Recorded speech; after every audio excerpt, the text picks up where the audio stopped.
ये चेक करें दोस्तों, ये ज़बरदस्त सिस्टम इनका ये बनाया हुआ है।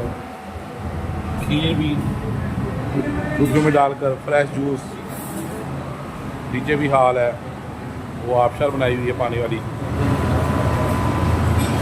चेक करें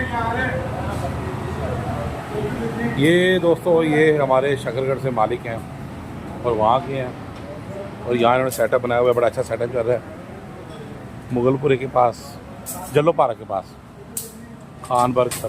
हाँ, ये चेक करें, Khan burger and family restaurant, Shanmari. और ये मज़े की बात यही दोस्तों कि ये हमारे शकरगढ़ से हैं और बंदे ने आकर यहाँ मेहनत करके एक बड़ा अच्छा सेटअप बनाया हुआ है और बड़ा ही खूबसूरत है, जल्लोपारा के पास।